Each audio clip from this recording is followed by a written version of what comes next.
Hello everyone, my name is Brandon Platt and I'm an assistant athletic trainer at Troy University. Today I'd like to talk about how we can implement standards for transition to practice in athletic training using the switch process.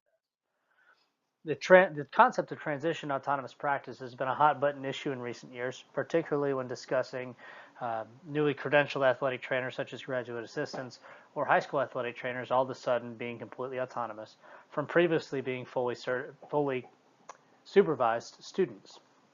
We need to prepare the new athletic trainers properly in order to protect the student athlete, the patient, and the public. And we need to try to implement standards that can be adopted by everyone, not just a select few institutions with certain resources. The first step in establishing standards for transition to practice would be directing the writer, who in this case would be the athletic training governing body establishing these standards for transition. The governing body would need to find some bright spots that other institutions have used that have been successful. What has worked in similar situations or in similar professions that has assisted in transition to practice for full autonomy from being a student? Examples of professions could, for example, be nursing, physical therapy, or anywhere else in the medical field where we have this fully supervised student moving to a fully credentialed athletic trainer.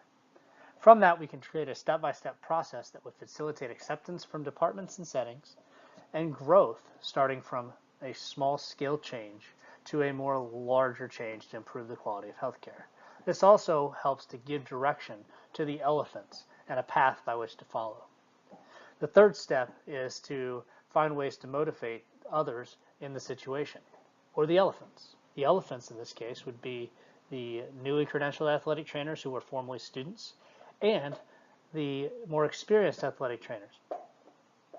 We need to find what speaks to the emotional core of these people, whether it is a time commitment issue or other issues that perhaps they are concerned about.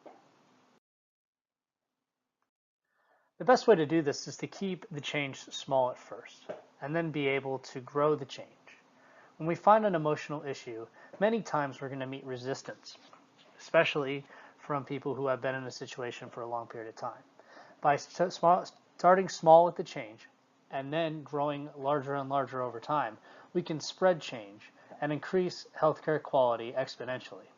We need to focus on those bright spots. What's worked in the past for departments of similar size and situation, and a lot of times, though there's a standard established, this is going to differ in the step-by-step process for a Division I institution, a Power 5 institution, a Division II institution, a Division III institution, a high school, a physical therapy clinic, and on down the line in different situations, as everyone is going to have their own needs.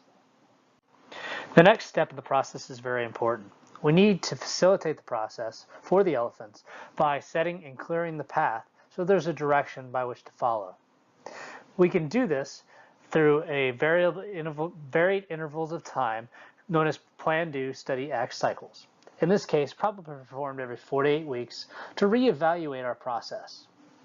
We need to create a step-by-step onboarding checklist, and we need to create mentorship programs, which in past situations have been proven to increase the ability for individuals to transition to practice. This onboarding checklist from the NATA's Transition to Practice Work Group provides everything needed except for the creation of the mentorship programs by which to follow when bringing on an oriented and new athletic trainer. We may experience some obstacles along the way, such as resistance from newly credentialed athletic trainers who think they're ready to hit the ground running, coaches and administrators who expect a certain level of autonomy from any athletic trainer hired and don't understand the process by which this transition to autonomous practice needs to occur for the betterment of their student athletes, and from experienced athletic trainers who may not be able to or willing to provide their expertise through the mentorship program due to the increased time demands and an already busy, packed schedule. These can be addressed through emphasizing improvement for healthcare quality and the bright spots by which other institutions have easily transitioned their athletic trainers to autonomous practice. We can observe interactions, especially with mentors in a peer-to-peer situation or an experienced athletic trainer to newly credentialed athletic trainer prior to implementation of this plan to more effectively match individuals together for the betterment of everybody involved.